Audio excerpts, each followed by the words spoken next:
Welcome to Fantasy Football for fucking everyone with Alex, Art, and Dave.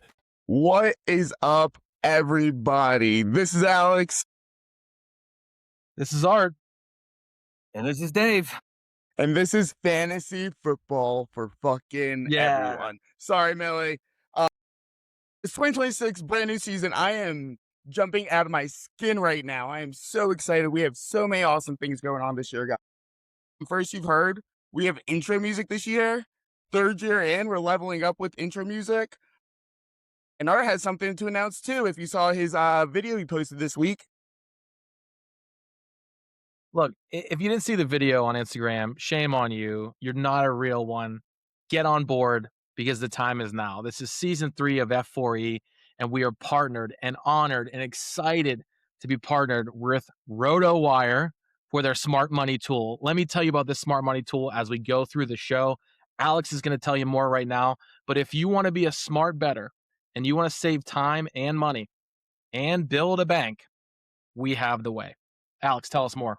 Yeah, so I don't even know where to begin. I mean, the smart money tool, first of all, this tool that RotoWire has set up has made the bettor's life easier. What this tool does is it pulls from every single sports, not every single, it pulls from multiple. Like it has a vast sports books on there I've even heard of per state, and it takes the best and the smartest odds. Look, we're not going on this tool building 4 or 5 parlays where we're going to bet $1 and win $1 million, okay? We're looking at good odds. It has the stakes there. It has the percentage that's bet. It has the percentage it has to win. So you can say, hey, you know, I can bet $100, make back $200, and there's a 60% chance I can make that money back. Like, if you're a bettor and this is something that you do on a day-to-day, if you're looking at all the sports, you're betting WNBA, you're betting ping pong, you're betting horse races. I mean, horse race is a pretty traditional bet, but like,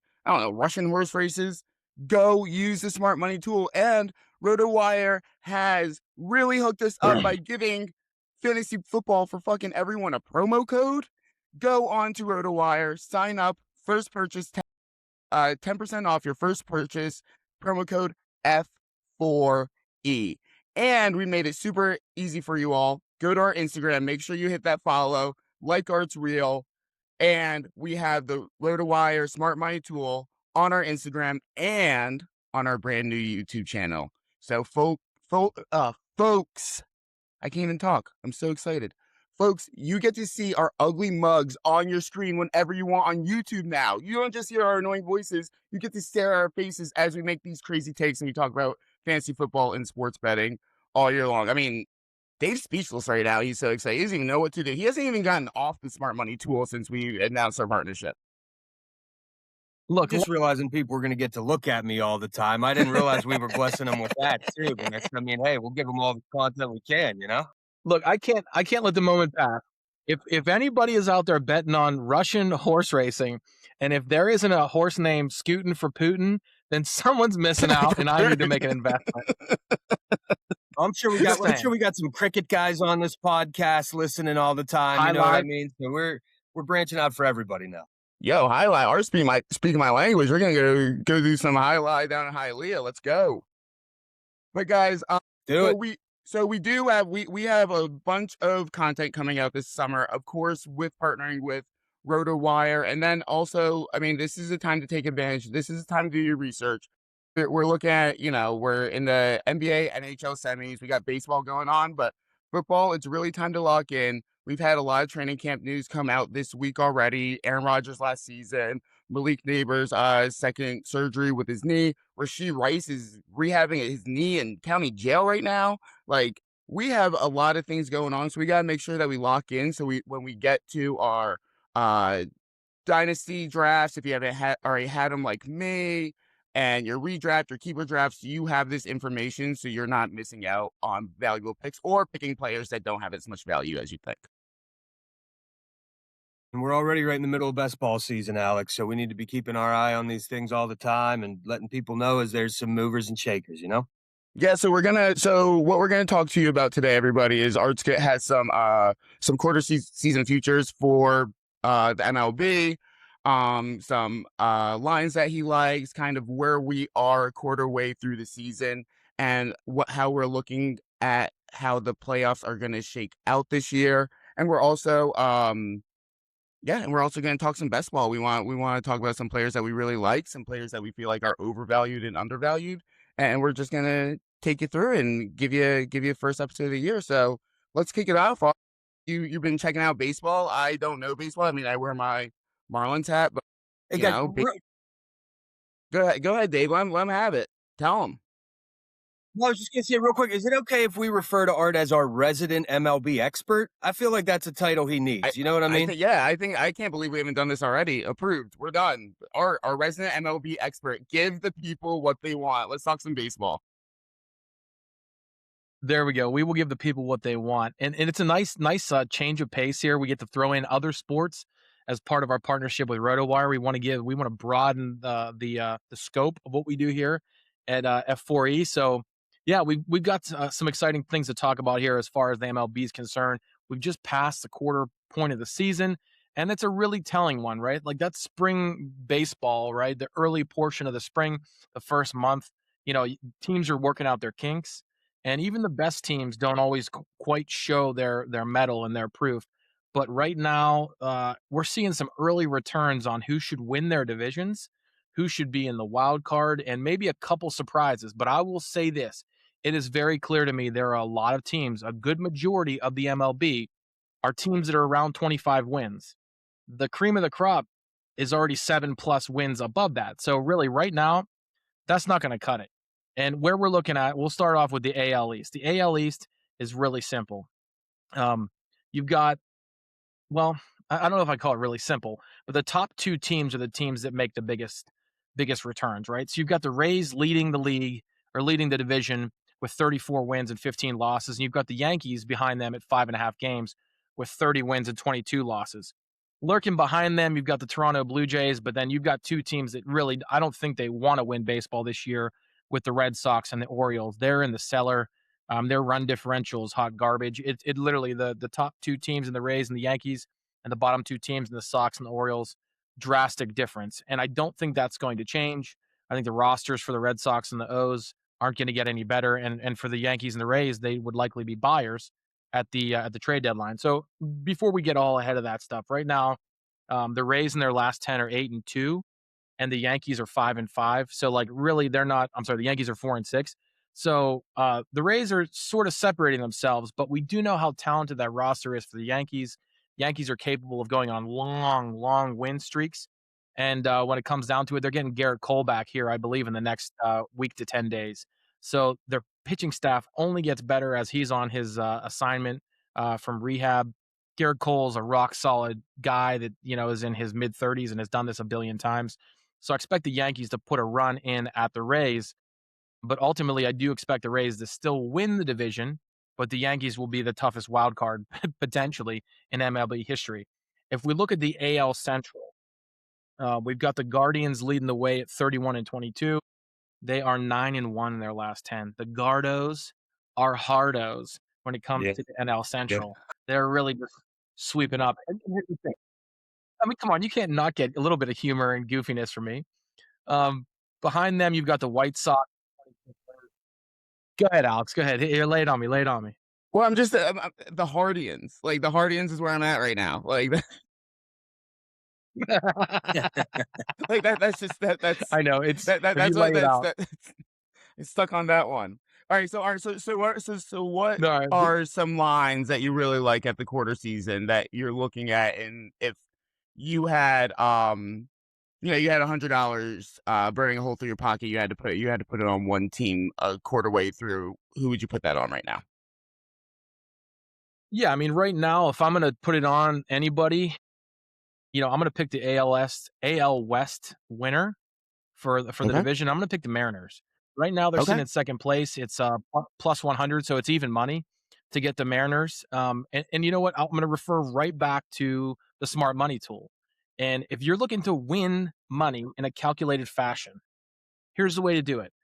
Alex mentioned we're not looking at like 18 parlays with plus 3,900 odds. we're looking to be calculated in our on our methods here. We're looking to build our bank. And if you're going to think about futures, you're going to really want to lean into a team that has the ability to be there in the long run. And really, when it comes down to it, the Mariners did it last year and they were within a win of the World Series. Even money right now, because they're sitting at second place in the AL West. Go for it. Games back of the A's at 26 and 25. I don't think that's a reason to do anything but go in on the Mariners. They're a game and a half back. That's silly. They're going to do it. And the run differential supreme in the AL West. So that would be the first one I would say. And then honestly, I don't think this is going to come as a surprise for another bet that would really, really stand out. But right now, the Philadelphia Phillies to start the season off have just not looked like themselves. Their pitching staff has been in the lower half of the ERA in the league, and the hitters really just haven't found their mark. But what do you know? A 3-game sweep over my Pittsburgh Pirates last week, and they're 6-4 in their last 10. They sit 10.5 games back of the Braves, but I do know this. The Phillies are built for the long haul. And being that we're a little over a quarter way through the season, the Phillies are 10.5 games back. I don't know they can win the division, but I damn sure know they're getting a wild card and they're going to cause a lot of trouble. If you want to throw a wild one out there to win the NL East, take the Phillies at plus 550. Wow. Plus 550 for a team who's done it year. That's some good money. It is good money. We want to give you good money. Are you kidding me? That's phenomenal. Okay. Art's laying down the woodwork. He's letting you know. He's doing the research for you. All you have to do is listen to us. Just some tips, some pointers here. Here's one other thing that you might be able to find that would make a little bit of sense. Look at the NL Central. The top team in the Milwaukee Brewers are 30-18, and the worst team in that division is the Pittsburgh Pirates at 26 and 25, which means there's only 5.5 games that separate first from last in that division. What about putting some money on the Cubs? They're 2.5 back. They're really talented. Pete Crow Armstrong in center field, really young, talented roster, good pitching staff. Maybe don't bet on the Brewers. Maybe bet on somebody in the middle, the Cubs, the Reds, maybe the Bucks. The only one I would say is don't bet on the Cardinals. They're a pretender. Absolutely a pretender. There it is. Resident expert.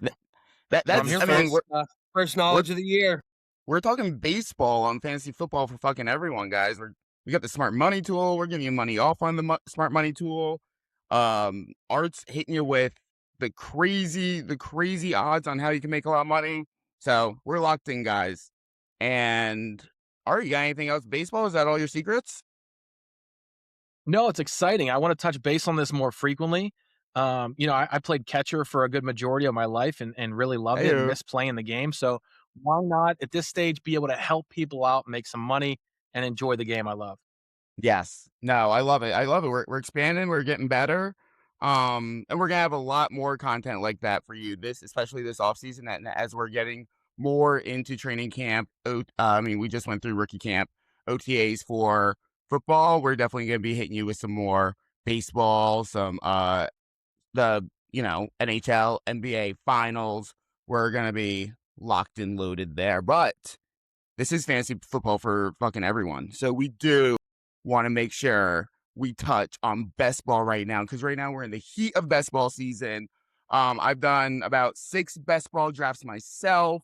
For some reason, I keep getting like the first four picks, so I keep ending up with like Bijan Robinson, Jahmyr Gibbs, stuff like that. So I like to get some picks like towards the end of the round, so we can so I can have some different lineups, because I tend to kind of pick the same players when you're in the same spots. But Dave, how you been doing with best ball? You done a couple drafts? You looking at? How you feeling about it so far? Well, no drafts in, man. This is where I'm watching the market. This is where I'm just kind of watching risers and fallers. I'll probably jump into the best ball universe here. Beginning of June is usually my foray into it. I like to see some things settle out, have some news come out. Like you say, we're in OTAs now. I think I might be off by a little bit, but I think 8 teams in OTAs now. Okay, 10 new head coaches in the NFL this year. Oh my God, we're going to have some new look offenses, some new look schemes. And really a matter of seeing what these guys that brought into the fold through the draft are going to be to these teams. And so I like to let the dust settle a little bit, but you still got to get into the best ball universe before everybody's in on the secrets, right? If you're waiting until too late in the season, late July, early August, that's when the guys that you can grab at value right now have started to see their market value shift, and you're missing out on the guys that are really going to win this thing for you. So, haven't dipped my toe in the first draft yet, but actively monitoring where people are being drafted at this point. He's waiting for the perfect time to strike. I think I'm doing okay. I have a couple teams that were like top 2, top 3 places for points projected. Also have another couple teams where I'm like middle of the road. So I'm like, all right, but those are the teams where I am middle of the road. Like those are the teams where I'm kind of reaching for players more. I'm kind of looking at what I think of the player itself as opposed to what the market thinks of the player. So those points are going to be, those points are going to fluctuate once we get to the season. And honestly, I mean, the schedule's only been out for a couple weeks now. I mean, has it been 2 weeks? It's been a week.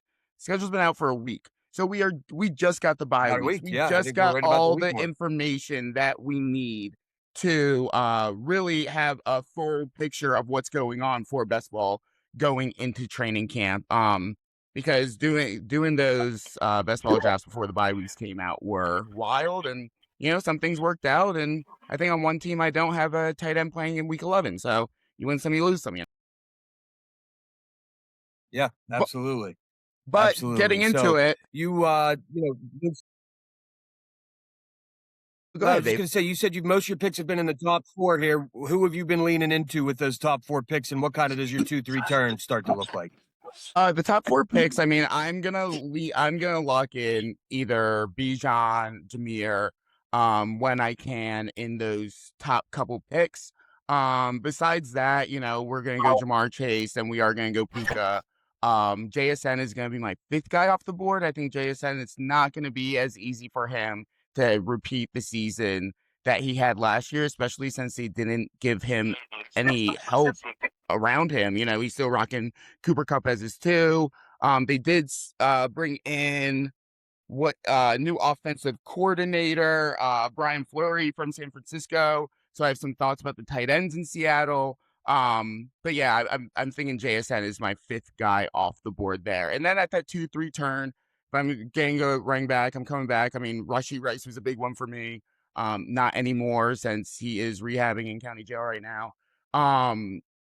Another when I go the wide receiver with Jamar Chase or Puka Nacua, I like coming back and getting a Josh Jacobs. One draft I went Bowers at the end of the second, even though I don't really like taking a tight end this early. But of course, we want to create different builds. So we have the best chance to win these leagues. I mean, we're putting money on underdog, but we're not just doing it for fun. We want to win, so we want to do different builds, because if you draft the same team every time, you're going to be sitting in the same place.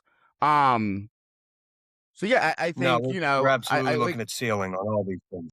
Yes. So but yeah, so I want to kind of run through the positions. I want to break it down a little bit for everybody. I want to start with the quarterbacks, and Dave. So right now I'm waiting on quarterback. Like, of course I love Josh Allen, of course I love Lamar Jackson, but for me personally, and it depends on how you draft and how you see the field, right? When I draft the quarterback early, like, I am gonna lose value on one of those running backs, on one of those wide receivers, and I'm gonna end up reaching in the 9th, 10th round for a running back or wide receiver that's not gonna help my team. They could be a rookie, could be some guy that's like, oh, it's a long shot guy, but when you load up your team with those wide receivers, especially those running backs, because running backs are gone by the 7th, 8th round. And then you come back in that 8th, 9th round, and you're looking at Jared Goff, Matt Stafford, Jordan Love, Dak Prescott. Like, you have a really good opportunity for those wide receivers and those running backs to hit, because they are going to be higher value players. And then where you're still going to have that threshold of a quarterback that could be the number 1 quarterback of the week any given week. Absolutely, man. And I mean, when you're talking Josh Allen, Lamar Jackson, Joe Burrow, Jaden Daniels, Jalen Hurts, there's a little bit of a question mark next to Caleb Williams, but I think people at large in the second year in the Ben Johnson system expect him to take the step forward. You have Drake May, who we just got to now down around QB 7 or 8, who finished as a top 3 QB last year. I mean, there's value at this position the entire way down. And to your point, those high-end skill position players is what we want to build our rosters around in best ball. I actually think with that in mind, maybe it's a good idea to look at a few of those guys that maybe aren't who we want the linchpins of our teams to be, and maybe some guys that we can see a little value on. I can tell you early on in this process, a guy that I'm looking at going way too high right now is Devon Achane. Devon Achane sitting around RB number 7. He did finish last year as the RB5. But we know this is Malik Willis's team now, right? This is going to be a different look offense than they've had in there. In games that Malik Willis started last year, his RB1 averaged under 80 yards and less than a touchdown. And when we're looking at a guy to be the linchpin of our running back core, those are not the stats that are going to take us to where we want to get to. Is Devon Achane still perfectly capable of a boom game at some point? Absolutely. But when we're looking for consistent production, in a smaller back, he stayed healthy last season. We're not going to hold that against him. But Achane, at the end of the day, is still a smaller back with a mobile quarterback. I don't think that this is the guy that we want as our clear-cut RB1. And, so along those lines, a guy that I am looking at is Breece Hall. Breece Hall is currently going outside of the RB1s. He's right now sitting at RB15, so widely being viewed by the industry right now as an RB2. You having a fantastic offensive line there, a top 10 offensive line in the league, a healthy Garrett Wilson. You draft Kenyon Sadiq. You bring in Omar Cooper Jr. Suddenly you have the pieces to open up that offense. You have a quarterback that you don't want throwing 30 or 40 times a game. Breece Hall on the new contract. I firmly expect Breece Hall to finish within the top 10 at the position this year. So I think you're getting tremendous value on a guy like Breece Hall at the moment as we're in this season of best ball. Again, this is where we're going to see these things move as we get a little closer to redraft season. But where we stand now, if you're in best ball drafts, that's a guy you absolutely, I think, especially if you grab wide receiver early, maybe a Brock Bowers at the end of round 2 to make sure you have that top 2 premier tight end. If you can early round 3 grab a guy like Breece Hall, that's exactly where you want to be to build an optimal roster at this point. No, you're absolutely right, Dave. Like Breece Hall, I'm looking at the underdog best ball rankings I pulled last weekend. I mean, Breece Hall, I'm not even seeing. Yeah, he's being drafted at running back 15 around ADP. Let me lock this up here. ADP 30. So yeah, you're getting him in the middle of the 3rd round. Like that is wild. And he could be the 5 running back this year. And that's what we're talking about here, guys. Like we got to look at the value. We got to look at the players, like Devon Achane, who's being taken at that 1-2 turn at the end of the first. I mean, it's just at some point you gotta be like, hey, at this 1-2 turn, I'd way rather take Amon-Ra St. Brown. I'd rather take a CD Lamb, and then come back in that second, load up on wide receiver. I mean, or you come back and be like, all right, I'm gonna take another running back at that turn there too. I'm gonna start with CD Lamb. I'm gonna lock in a Ashton Genty or a James Cook, and then I'm gonna come back in the 3rd round and take Breece Hall. That's exactly where you want to be. And a running back I love this year is Omarion Hampton. I mean, Omarion Hampton, essentially, in my brain right now, is going to be Devon Achane this year.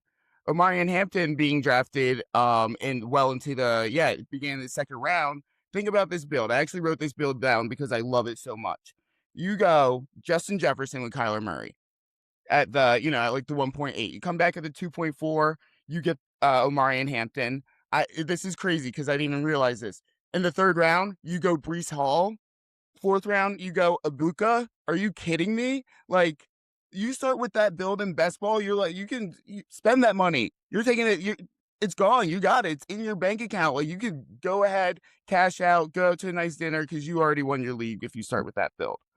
And that's how I feel about I feel about the running backs right now. We gotta draft them early. Like I said earlier, there's not going to be running backs in the 7th or 8th round, like past the 7th or 8th round, that you're going to be able to trust. It's going to be a bunch of dart throws. You're going to start drafting Jonah Coleman, Emmett Johnson, these rookies, Mike Washington, these rookies that are going to have a chance, but they're not going to get you a lot of. You just don't know if they're going to get you the points this year unless there's a significant injury in front of them. I wanted to go back And to Alex, the I quarterbacks. have to say this, Yeah, go ahead, Art. Alex. Yeah, I have to you've been infuse messing this. with your screen. You've been doing all kinds of So crazy things over there for a second. yeah, it's insane. Technology is not on my side. Neither is my 7-year-old. But when you said Omari and Hampton, Dave and I couldn't have nodded our heads faster. Like, Right, it's not always exactly. the three of us are going to agree as a consensus. So that was a big point I had to make out. Yeah, and Absolutely. Omari and Hampton. I mean, just Yeah, we I'm know. gonna give you. Go ahead, Dave. No, go ahead, Alex. Oh, I was just gonna say, I was just gonna say before we move on from running back here, I wanted to give you one more guy that I oh, yeah, think is go way ahead. ahead of value right now. Absolutely. You have Chase Brown being drafted at RB12 currently. Okay. This is a guy that finished at RB8 last year with basically a 5 to 6 week of stretch where he had zero production. Yep. And when the Joe Burrow injury first occurred, there was nothing out of him. He wasn't even a movable piece. You couldn't give him away for pennies on the dollar at that point. You have a guy that during the second half of the season finishes as RB4, checks in at RB8 on the year, and now suddenly is being drafted as RB12 when you have a perfectly healthy Joe Burrow coming into the season with really something to prove. Let's be honest. This is a prove it season for the Cincinnati Bengals. They cannot for Yes. another year be perhaps the most talented team in the division and continue to not quite get it done. He's in jeopardy of being the guy that got there early and then just could never back it up. And this is now 2 consecutive off seasons where I think we went into the free agency and draft process thinking Cincinnati is going to back up this running back position with something significant. There is going to Nope. be a piece that challenges Brown for real volume. And for 2 Nope. years in a row, we have seen the Cincinnati Bengals say we believe in Chase Brown. This is a Yep. guy that we know can carry the load. And the touches aren't going to go down this year, man. The touches aren't going to go down this year. So, Chase Brown, if Joe Burrow stays healthy, is another guy that's being drafted after. And listen, I love Derrick Henry. We all love Derrick Henry, but Father Time is undefeated. Derrick Henry cannot run forever. You're going to have a lot of other pieces to that offense. You brought in a couple wide receivers and tight ends in those middle rounds 3 and 4. That are going to be new pieces of the offense. You re-sign Mark Andrews, saying we still believe in his investment and what we have there. Zay Flowers. And we saw long stretches again last year where Derrick Henry was phased out of the game plan. I love Derrick Henry. He's an all-timer. I think he's still a guy that I don't hate seeing on my team. But with the passing game work, the overall high-end potential of the offense, the sheer volume of touches, you're not going to catch me drafting Derrick Henry ahead of a Chase Brown. There's just entirely too much upside to a guy like Chase Brown to say Derrick Henry is where the value is there. So, again, Chase Brown really being drafted 4 spots at running back behind where he finished last year with a barren desert wasteland portion of his season.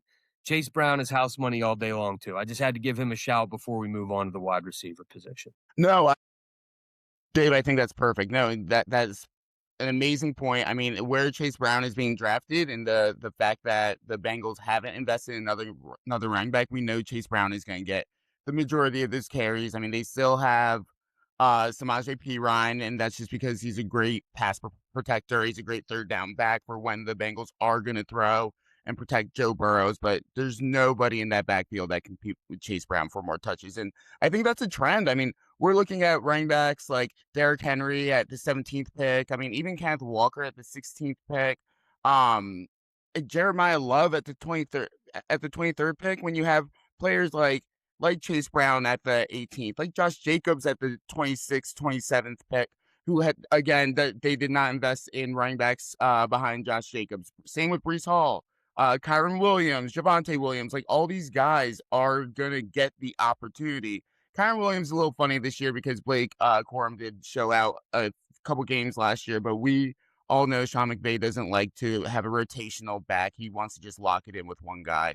So yeah, it's just, you're panicking. You have 15 seconds to pick. You're like, oh, I'm just going to take Derrick Henry. It's like, take a second, set up your queue, check out the wide receivers, check out the other running backs, and make sure you're looking at when your next pick is, so you can be like, all right. And that's something, I love to do. I'm like, hey, if there's 2 receivers left on the board and there's 4 running backs and I have 2 picks in the next 6 picks, like, I'm going to take my favorite wide receiver because all these running backs, there's going to be a value somewhere here. Like, I'll take who's left over.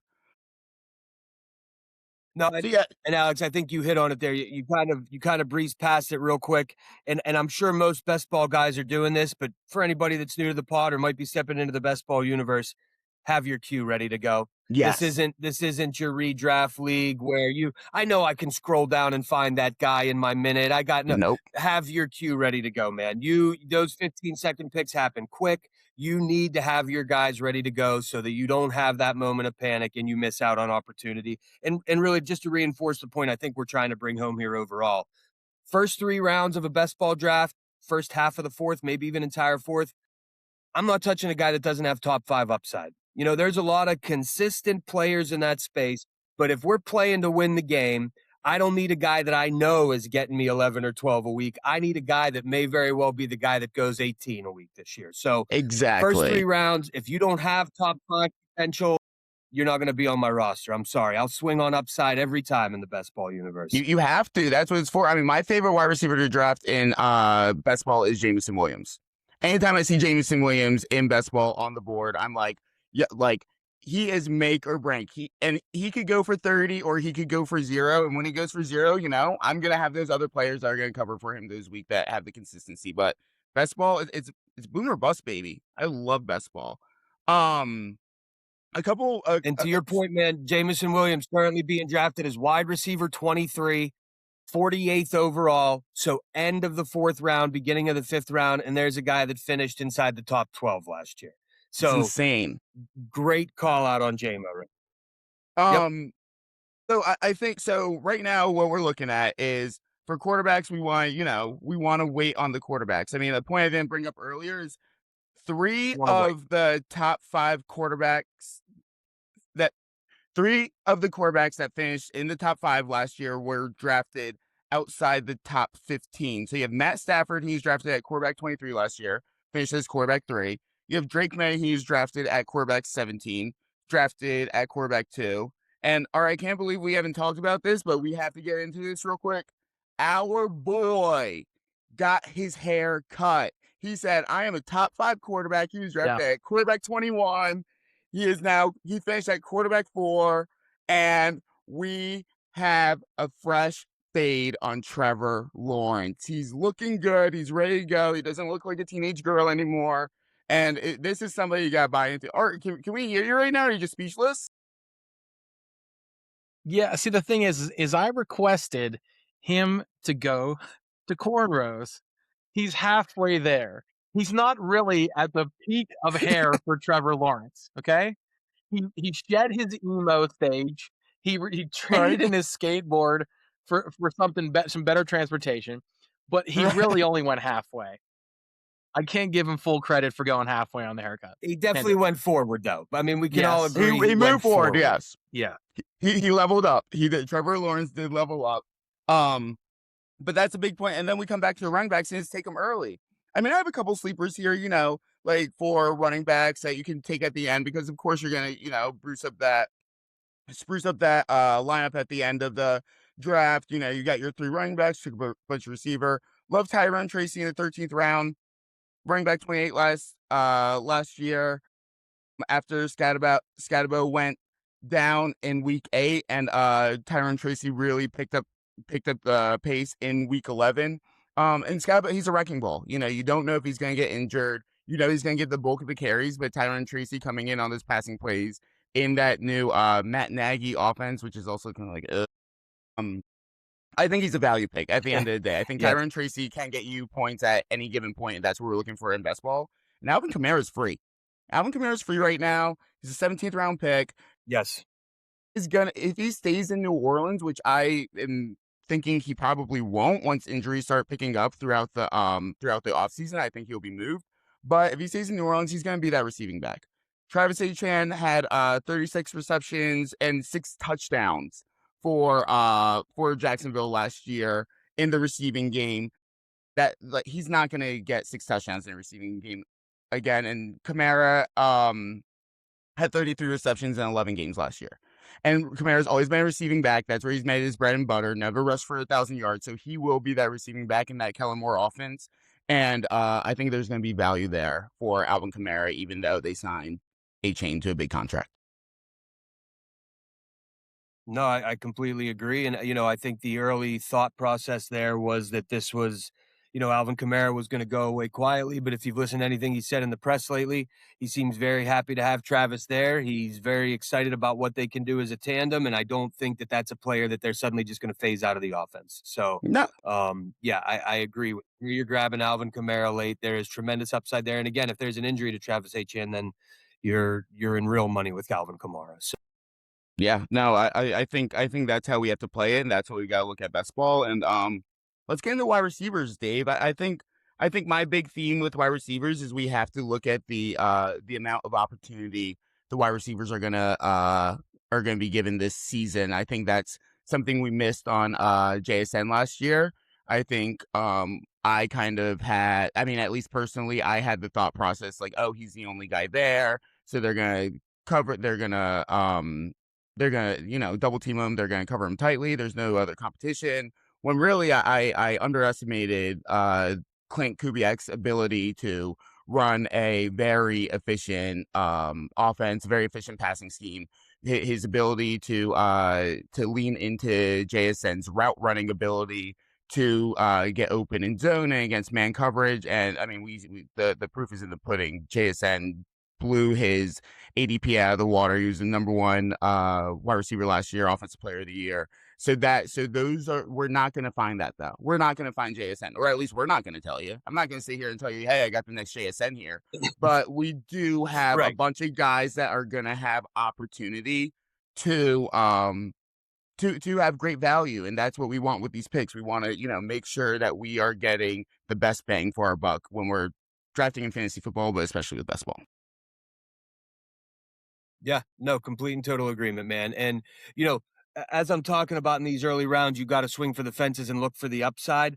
I am also a person, as much as this may seem to be a contradictory point, that is a little risk averse. So when you're looking at where somebody like a Rashee Rice is going, to your point, you said you've been drafting him early. You got to fade him. When you see that Malik Neighbors is still going inside the top 10, coming off of a second knee cleanup surgery and uncertain for the start of training camp, possibly the Yep. start of the season.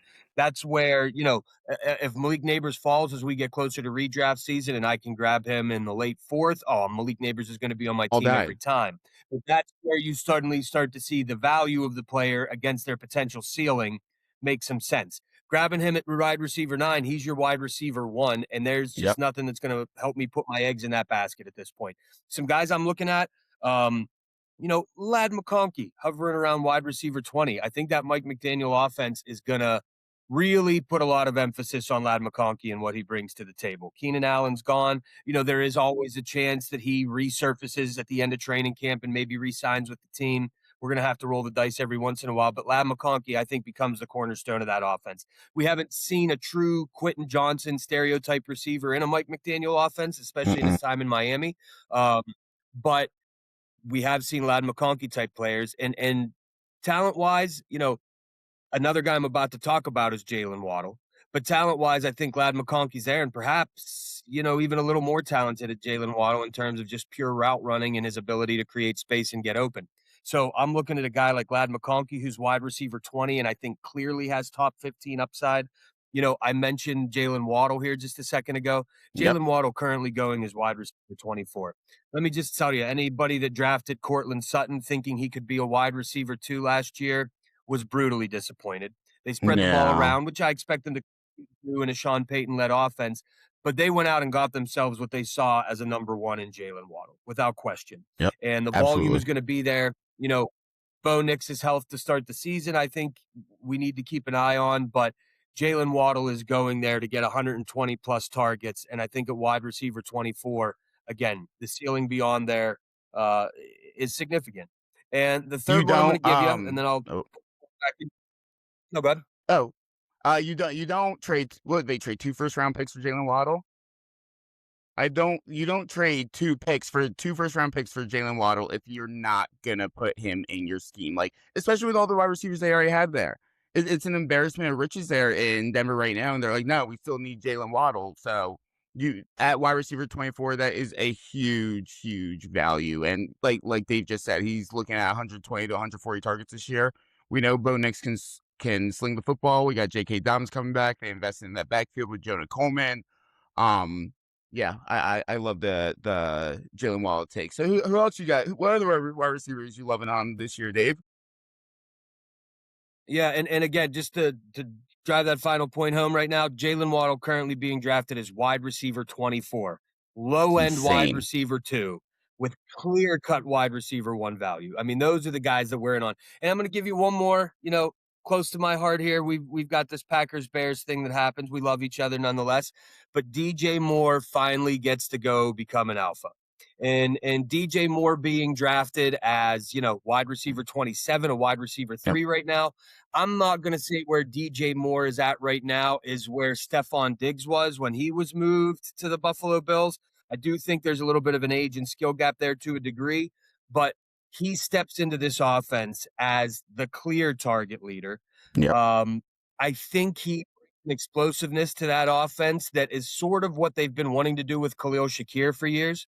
Yes. He's consistent. He's going to eat up targets, but there's an explosiveness to his game that Khalil Shakir never had. We don't know what Keon Coleman is, right? The owner of the team seems to wonder why he's there. The GM says we're fully committed to him. I don't think we see Keon Coleman take some gigantic step into a 100-plus target guy. No. He's going to be a red zone threat. He may catch a deep ball now and again. Yep. But there are going to be, schemes in place for DJ Moore. They went out and got him because of Joe Brady's familiarity with him and his time in Carolina. There is a game plan, and we are absolutely going to see DJ Moore. Maybe he's not a wide receiver 1. I don't want to overstep it, but I think DJ Moore is house money as a wide receiver 2, week in, week out, all season long. Not the target competition that he had in Chicago. The best quarterback in the game throwing him the ball. Been looking for a trusted receiver. And so when I can grab a guy in that wide receiver 3 territory that I think we can safely say that he can finish inside the top 20, DJ Moore is a guy that where he's being drafted, you're getting tremendous value.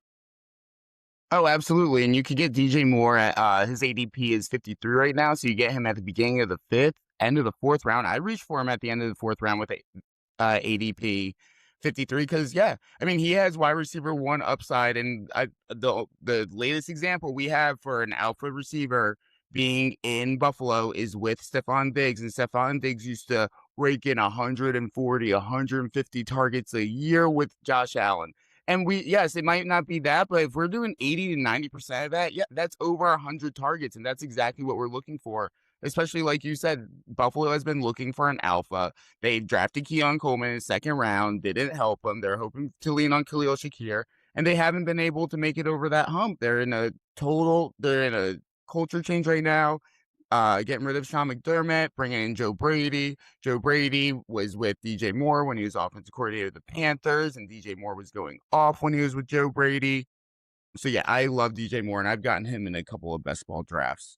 One player I really like that I think is extremely undervalued, and his performance last year did not match the ADP whatsoever, but you could get Brian Thomas Jr. in the 6th round right now.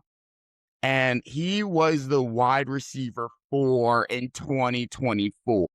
Like, it's just, you could draft him as a wide receiver 3, and yes, he's in that Liam Cohen offense. Yes, they drafted 17 tight ends, so they're going to run a lot more 12, a lot more 13 personnel, but you're telling me between Brian Thomas Jr., Parker Washington, and Jacoby Myers that Brian Thomas Jr. isn't going to be the receiver out there with the other 2-3 tight ends? Like, no, it's going to be BTJ. He's a young guy, took him a year to learn the concept. There's a lot of trade talks out there, but I think they're making a decision. They're like, listen, we need Travis Hunter to play corner. We're not going to get him the offensive snaps because he obviously didn't work last year, because as soon as he started to go off on offense, he got hurt. Then they traded for Jacoby Myers. They're like, no, we need Travis Hunter, and for 3rd and crucial downs for the offense, if we need a big play, we'll get him in there if we're going to run a specialty play with them. But no, they have 3 receivers there that are going to be, and Brian Thomas Jr. is the best one. He's shown it before. He's going to show it again. And with that 6th round value, I am hammering Brian Thomas Jr. home all day. I think he's going to move up in ADP over the next couple of months. I think he'll end up being a 4th round pick when we're talking redraft in August. Yeah, I would agree with you completely, and a guy that's written down on my paper as well. So we are both there on the Brian Thomas train. Locked in. We're locked in, Dave. Another wide receiver I really like this year is Chris Godwin. You can get Chris Godwin in the 8th round. Right now, he's averaging at the 8th pick in the 8th round, going around wide receivers like Romeo Doubs, Ricky Pearsall, who aren't bad fantasy picks, but dude, Chris Godwin has never played without Mike Evans there. And we love Emeka Egbuka. He's going in the 3rd, 4th round. But Chris Godwin is the wide receiver one there. And Chris Godwin averaged in 2024. Chris Godwin was the wide receiver one before he got injured. And even he averaged 22.4 points per game before that injury in 2024. And he came back last year and he was hurt. You know, he had to sit out. They're rushing him back because the Bucs aren't doing so hot. They missed the playoffs last year. But him there without Mike Evans, and Emeka Egbuka also fell off hard last year. So I don't think it's a lock that he's going to get that wide receiver one role. I mean, Chris Godwin is a lock for 200 fantasy points if he plays 12 games. And that's where he is, and that's where he lives, and he's never done anything less than that. Him being the alpha and him going into that Mike Evans role, he is. I really think in the 8th round, you're getting a wide receiver 2 at a wide receiver 4 draft spot. I mean, when you're talking about Chris Godwin, the only risk there is health. You know, there's been a little bit of nagging injury, but you're absolutely right. He will be the target leader on that team if healthy. Baker has proven to be more than capable over the last several seasons. The target volume that Mike Evans had is now vacated completely. You know, they made a little bit of an investment in the position in the draft, but Chris Godwin will still lead that receiving core. And you're exactly right. When you're talking about 89th overall wide receiver 42, it's a guy that you're going to want on your roster that's absolutely going to be in there most weeks. So Absolutely. I mean, and last year, I mean, we had some hits in wide receiver last year. I mean, you know me, I was pounding on the table for Wan'Dale Robinson, finished at wide receiver 14. Also in the preseason, I was pounding the table for Stephon Diggs. He finished as wide receiver 13. So guys, we do a pretty good job with the value pick. So Chris Godwin, Brian Thomas Jr., Jalen Waddle, DJ Moore, these are all guys you should be targeting in your best ball drafts right now with the current ADP. good. All right, Yep. so let's I'm right get there into with you, tight man. ends. Let's get into tight ends. I am waiting on tight ends. I brought up earlier when I draft tight ends early. It doesn't pan out for me. I feel like I could get another position, and you could get tight end later in the draft that is going to be a top 10 tight end. And there's a big discrepancy between tight end because between Trey McBride and Kyle Pitts, there was what, a 60-point gap last year.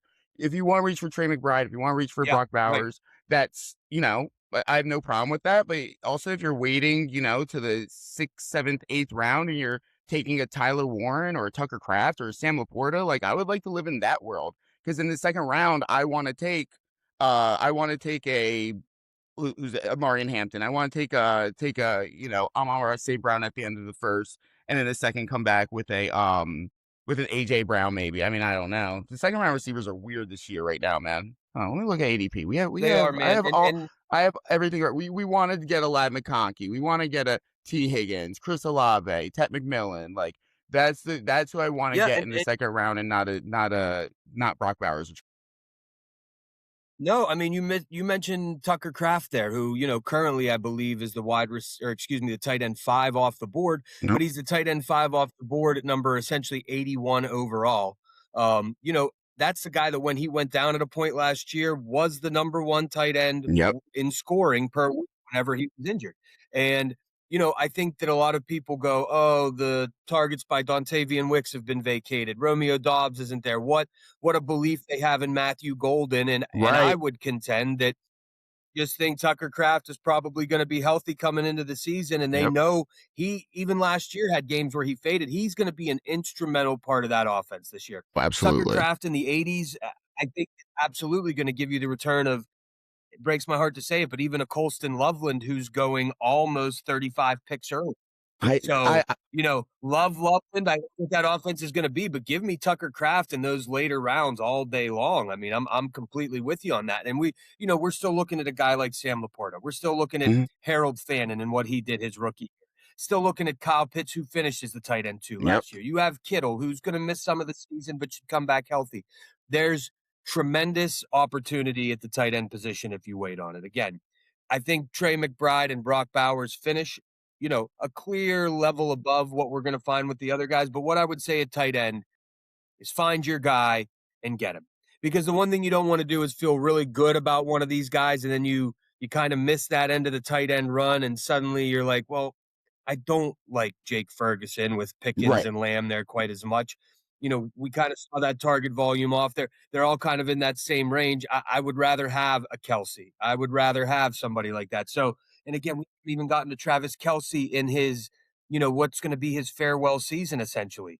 Right. There's opportunity at the position. There's opportunity at the position.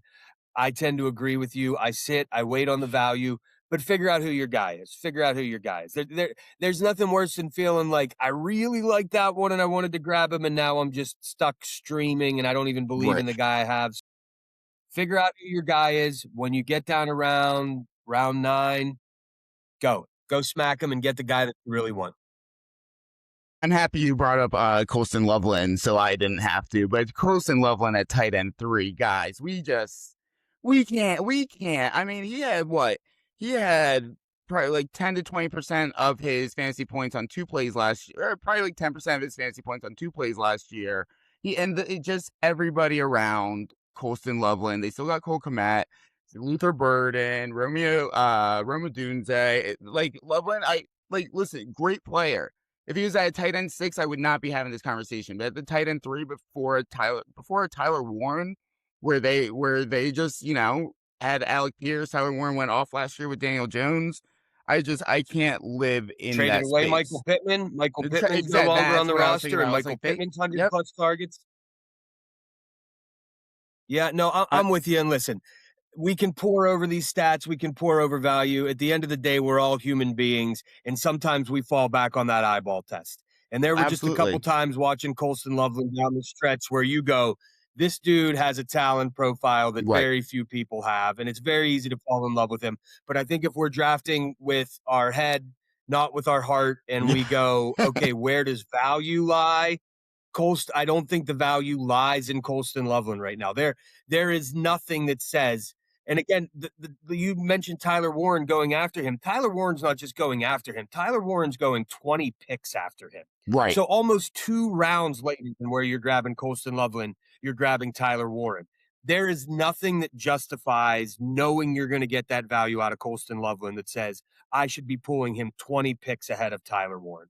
There's just the value, as much as I love the player, the value is absolutely not there on him at all. He's a guy, as a Bears fan, that is probably not going to find his way onto any of my fantasy rosters this year just because the price isn't worth the paying.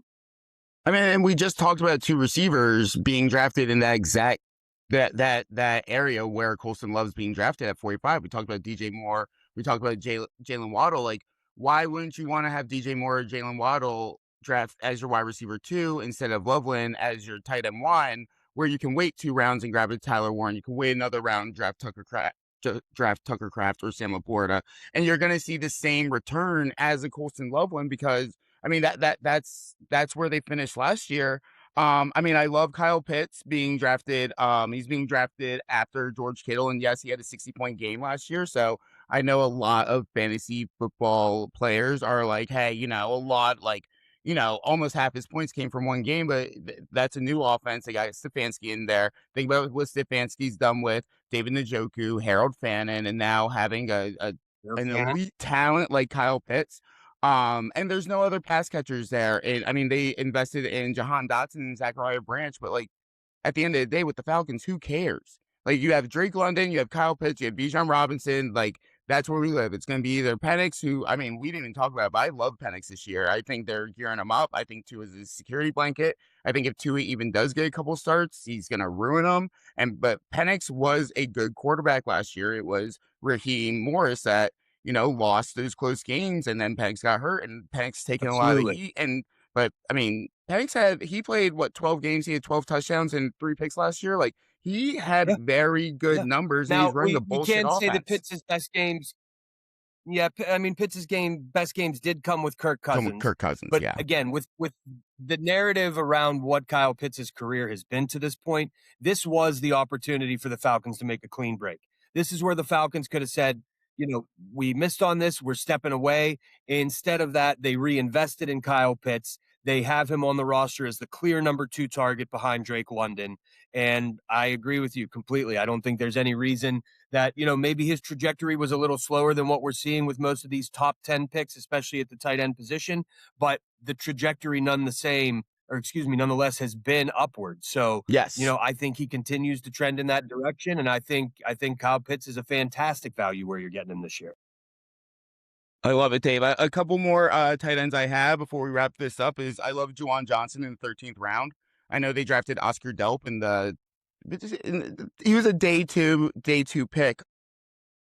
But Juwan Johnson, I mean, he had 900 yards and only 3 touchdowns last year. And he was tight end 8. If he gets a couple more touchdowns, they brought in Jordan Tyson, but he was obviously valued in that offense with Kellen Moore and Tyler Shough there. I mean, if he puts up the same yards, scores a few more touchdowns, we're looking at a top 5 tight end in 2026, and you're getting in the 13th round. And in best ball, where you don't have to decide those weeks where Juwan Johnson's going to go off, or Chris Olave, or Achane, or Tyson, that is a huge value where you don't even have to think about it. And I mean, my ultimate favorite sleeper tight end I have not heard one person bring up this year. I've listened to, you could ask my girlfriend, I've listened to a lot of fantasy football content already this year, is AJ Barner with the Seattle Seahawks. Clint Kubiak is out. Even Dave's like, why do you like AJ Barner? Clint Kubiak is out. They brought in Brian Fleury, who I brought up earlier, who is a tight end coach in San Francisco.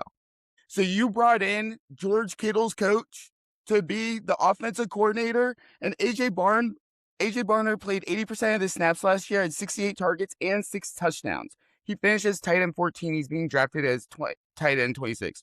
If he gets a 20% spike on those targets with, the same offense they ran this year, just last year, just a different scheme, we're looking at a top 8, top 7 tight end. If he's able to make some moves, he gets the same amount of touchdowns. I think AJ Barner, being drafted at tight end 26. You made the point earlier. They kept. Yeah, you made the point earlier. They kept Cooper Kupp as their number 2 target there. Cooper Kupp got worse by the week. I mean, he had a moment or two later in the season, but you could see Cooper Kupp slowing down as the season went on. Yes. There's no reason AJ Barner doesn't step into that number 2 target role behind JSN. Not only was he the tight end coach in San Francisco, but a guy that's been in the division, familiar with AJ Barner in his game, got to see him up close. I think there's a tremendous opportunity there. I think Barner is a fantastic call out. Yeah, I mean, and he's free. How about I give one more for the best ball world before we call it on the tight end position here? Yes, that sounds great, Dave. And again, this best ball, we're looking for upside. Not nearly the value that you're getting on an AJ Barner, but another guy that, especially in the best ball world, I think could pay tremendous dividends is Oronde Gadsden. And again, you just have Mike McDaniels there. I think that begins to look a little different. We saw Oronde Gadsden for a stretch of the season last year, posting top 5, top 3 tight end numbers on a regular basis. When you're talking best ball and he only needs to blow up, I think Oronde Gadsden is another guy when you're talking being drafted at tight end 16, 137 overall. You're into the 14th round at this point. No, excuse me, the 13th round at this point. Really a guy that I would not hesitate to take a swing on in any way, shape, or form there. How do you feel about Gadsden with David Njoku coming on board? When we're talking best ball, I'm looking for the guy that's upside. He lost his job to a rookie last year for all intents and purposes. I mean, if David Njoku was still an alpha, Harold Fannin wouldn't have gone right by him on the depth chart in Cleveland where they were devoid of receiver.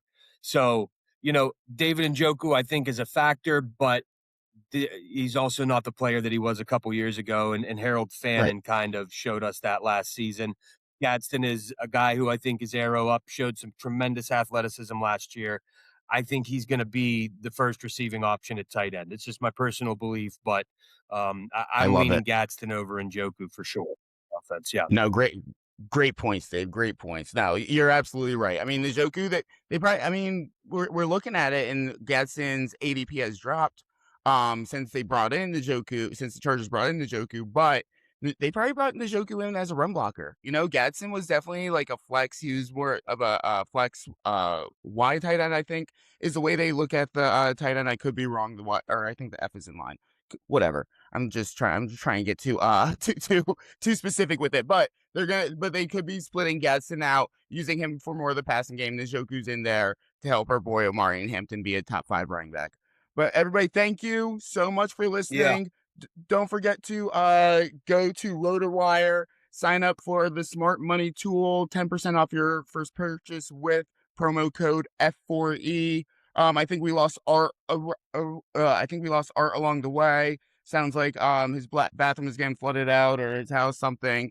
Maybe his feelings. But Dave, thank you so much. So excited for you to be a permanent partner of the pod this year. If you like everything you heard today, make sure you follow us at Fantasy Football for Everyone on Instagram, on YouTube. Don't forget to click those links for the Smart Money tool, and like, subscribe, follow. Make sure you subscribe to this podcast. We're going to be putting out a lot of content this summer and going into the season. Yes, sir. Thank you, everybody. We'll talk to you soon. Thanks, Alex. Art, we miss you. We love you. We'll see you next time. F4E out.